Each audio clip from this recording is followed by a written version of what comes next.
Hi there, it's me, Layman, and today I want to talk to you about something a little bit different this time. Something that I want to get off my chest and explain how I feel regarding it. And I want to explain it in the layman's terms possible, and that is mid-maxing metagaming culture. You want to know what mid-maxing is?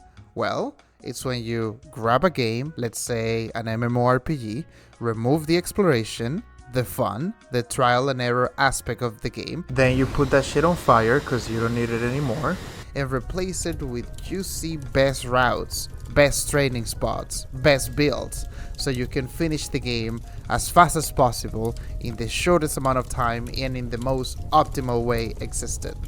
And metagaming goes hand in hand with what mid-maxing is and what mid-maxing wants.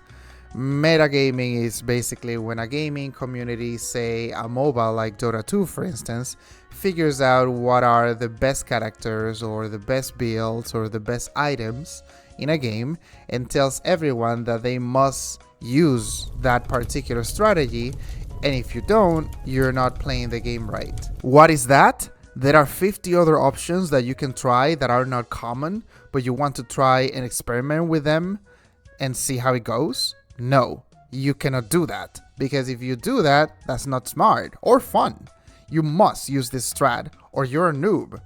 Didn't you watch the 1-hour YouTube video of the best strategy for the game? You're a loser. In a more serious note, obviously I find this culture quite negative and detrimental for many gaming experiences out there, but there are good aspects of this kind of culture actually, and I want to dive a little bit deeper in what I think and what's been my experience of this culture in many different games that I've played in the past. So let's jump right into it. I want to start with the good parts of this kind of metagaming slash mid-maxing culture. And though it is something that I personally don't enjoy in many types of games, I like to explore and do my own thing. And we're going to talk about that in just a little bit more. It is actually a good thing that this kind of culture exists. Why? Well, because there are many people who enjoy games by optimizing them, and it does help casual players sometimes to jump right into a game that may be a bit too complicated for them if they want to figure things out on their own. And googling stuff and googling what is the best option for a class or a build, for instance, it's actually good for them. One example that I can give you of a game where I've used this metagaming culture, it's a game called Hearthstone. I've played Hearthstone for many years, but after some time I stopped playing it and kind of like came back to it sometimes and then left and came back and so on. I started playing it recently just for a little bit, for a couple of weeks. And something that I did was, like, I don't know how to build decks, and the meta has changed quite a bit, and there are so many things that I don't know about the game. So what I did was I jumped right into a webpage, checked what are the metagaming decks, for instance. I selected a class that I wanted to play, let's say mage or whatever, and just say what are the best mage decks out there right now, and I look at them and I kind of like saw which one I like the most. And that saves a lot of time actually, knowing what works and what doesn't for me, especially because I don't know how to build decks, or like me, let's say in that moment rejoining the game, I would be like a kind of like a more casual player, and it's quite hard sometimes to just not being able to, let's say, play competitively or play more seriously without this metagaming culture existing. I have personally not tried mid-maxing in any game, but it is good that it exists sometimes, because some people, for example, in MMORPGs, they want to, let's say, level up as fast as possible because they want to catch up with friends or do the end-game content with friends, and they want to find what's the best route or best thing to do to skip the whole early game and everything and jump right into where their friends are. Like I said, it's good that it exists to a certain extent, And sometimes people want to attempt world records or like I said, find the best route to get to the end game, and that's a good thing that it exists. There is always this negative perception about metagaming slash MinMaxing culture where people believe that it ruins games and is not actually good for the overall health of a game. And I think that that's not the case. I think this culture's existing is quite good, not only to satisfy the people that like this kind of gameplay style, but in reality, it helps, like I said, casual players to jump into certain games. The problem with this culture is not, like I said, the culture itself, but the people that use it. There is a lot of Reddit mods slash people that don't touch grass type of people that they push it too much into other people to an extent that it ruins the fun for others or the experience of a certain game for others. And we're gonna jump right into that in just a bit. Now let's talk about the bad of this culture, which I want to admit I have a little bit of a bias towards the negative aspect of it because of my experiences throughout many games. And my problem with metagaming culture is when it becomes the norm in casual, non-competitive scenarios. So let's say you want to play a game like Marvel Rivals and you go into the quick match option of the game rather than the competitive one because you want to experiment certain hero and you don't feel comfortable playing in competitive mode yet because you just want to make sure that you master or have a good understanding of a certain hero or mechanic. Let's say that you want to play a hero called Mantis, which is a healer in the game, by the way, for the people that don't know. And let's say that right now in the meta, she's trash. She needs an update, she needs some kind of buff because she doesn't work. As soon as the game starts, people start pinging you or something like, Mantis, pick Cloak and Dagger, she's a better healer, Mantis is trash right now, you cannot play her. Even if you're not in a ranking setup of the game. And in the end, you get shitted on because you went against the meta. You were not playing the most optimal option and people reminded you this throughout the whole game. And even though you didn't do that badly, they pin it on you. I've had so many instances where this has happened to me in non-competitive situations, and I personally just ignore it and move on. I don't care. I literally don't care about this. I've been gaming for years. Not a problem for me. But for the ones who cannot ignore it, this demotivates them into keeping trying the game and playing it because the game is supposed to have a chat option or be able to talk with your teammates, and when your teammates are flaming you from the start, even though you haven't done anything or you're just trying something, it doesn't actually encourages you to keep playing depending on your personality. I keep mentioning the non-competitive aspect of a game, and let me just say something so you guys are clear about it. I love competitive modes in games because they are more serious and it tends to balance the game, obviously, because you have a certain ranking and you get paired with certain ranking. Competitive game obviously is good. In a lot of cases, metagame is linked with competitive options of games. Like in my case, I've been playing Dota 2 for years and I love playing Dota 2, the ranking mode especially, and I'm Divine 3 in the game, which is a pretty freaking high ranking if you know about the game. So I do like the idea of metagaming to an extent, but when you try to min-max slash metagame every single game is when I get pissed. I want to share a situation with you that happened to me recently in a game called Warcraft 3. Warcraft 3 is an old game that has custom games within this game. This is where Dota 2 was generated. And I started recently playing a custom game called Legion TD, which is a tower defense like game where 4 players compete against other 4 players to see which one can survive the longest, the different waves that come out. So custom games normally don't have ranking systems, but in this case, this one in particular has implemented some kind of elo system where you do have a ranking system and you can see how many wins you have, and it's basically a ranking system. Some people create lobbies in the custom games where they require you to have certain amount of elo to join, and if you don't have it, they would kick you, which is totally fine. It's the more competitive option. It's great. Now, some rooms are more casual and they don't specify your elo. It doesn't matter. You can just join, play, have fun. That's it. However, people still push you to follow the metagame in these lobbies, regardless of your elo, regardless of being more competitive or not. I have been in situations in this kind of tower defense games where I build a different type of tower because I want to try it out. I want to see how far I can get because that's the purpose of tower defenses. You want to see how far you get. But because it's 4v4, people start pinging you immediately as soon as you start building a tower that is not the right one, quote unquote, because you must build a certain type of tower or you have to play on a specific way. And when I ask them why, they say, because it is the meta and the best towers. And I tell them, can I play this custom tower defense game, please, and just have fun and see how far I get? Is it possible that this is fun for me? Can I have fun? And they go, no, because if you do that, we will lose, and losing is not fun. You must win to have fun.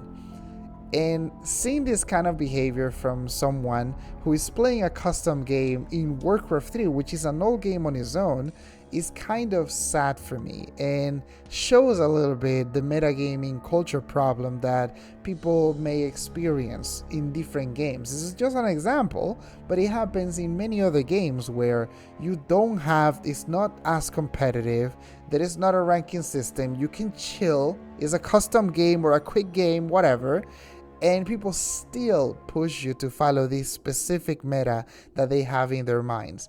And yes, I understand that there is an elo system in place, but it should not matter. It should be casual in this particular case and in other cases. Even especially if there's no ranking involved, you should be able to just have fun and let people be. So metagaming in this case comes with the problem of people not wanting to experiment or test stuff anymore. It is about what can win me the game, or what's the best build ever so I can try it, or how can I finish this as fast as possible. And like I said before, metagaming is fine in games like Elden Ring, for instance, where you may want to try a broken build and you just look it up and finish the game with it and see how it goes. Or in situations like Hearthstone, where you may not know how to build a deck and you want an optimal option for the hero that you want to play. But in those two cases, if you just want to do a crazy non-meta build, no one is going to say anything because it is either single player like Elden Ring or is 1 versus 1 like in Hearthstone. Nobody's going to shit on you or anything. You just try it and that's it. You can just have fun with it and go either way without any consequences. So for metagaming enthusiasts out there, if you're not in a competitive setup, just let people chill and just let them try anything that they want to try. You can recommend stuff to people. Yes, you can just say, hey, did you know that this is not the optimal thing? Or did you know that right now in this patch, this sucks? Or something like that. And if they say, yeah, but I just want to try, you're just like, okay, cool. But just don't push it to them. Remember to teach, but not to force people into your behavior or your metagaming. Quick matches or custom games options should be for people that want to chill and try things out. If you want to do your metagame thing and everything, which is fine, go for it, but don't force it to people in situations that are not supposed to be forced. You can do it in competitive because you care about your elo or your ranking or whatever, which is fine. Like, even there, I would disagree. Like, let people try stuff, it's fine, but especially if it's a low-level elo stuff, but, like, I would grant that competitive has a higher consequences to people. People do care about their ranking, so I would grant that. But in other options, you should just let people chill and try stuff out. So in the case of min-maxing, it's a little bit different because I think that it kills completely the fun of games like MMORPGs. This is interesting because this is more of a personal option because you don't have to min-max, and in most cases it's just fine. You just can just do your thing, and min-maxing, leave it for people that just don't touch grass or anything, but you are not forced to, which is good. But sometimes, however, if you play, let's say, an MMORPG, and some guilds do not let you join, actually, because you did not min-max certain classes or dungeons, which I find completely boring in my opinion, but just, hey, there are guilds that are run that way, and in those cases, I would not join those guilds. But like I said, there are many guilds like that. You have to min-max everything and do this thing in a specific way or whatever, or else. But like I said, it is more of a personal decision, the min-maxing part, rather than the metagaming part. So there is that. I think metagaming and min-maxing became worse when esports and streaming became more popular. I remember back in the day, like, these things were not as prevalent. They happened, but they were not like as big as they are right now. A lot of people may want to get to the level of their favorite streamer, for instance, or they may want to stream their gameplay themselves and they feel compelled to be good at it. Things like, I want to get to a higher ranking so I can run into my favorite streamer or player, kill the process of discovering the game in a natural way and becoming better as you try things yourself and see what works and what doesn't. And because of this, I believe that people are brain rotted when it comes to this metagaming, min-maxing culture, and they have thought that they started to think that this is a norm and this is something that they must do in order to pursue success in a certain game. I think one of the main problems with min-maxing and metagaming culture, which, by the way, when I say culture, it also covers the players who enforce this culture upon other people, is the expectation, like I said, of it. Forcing this way of playing a game to other players is not good.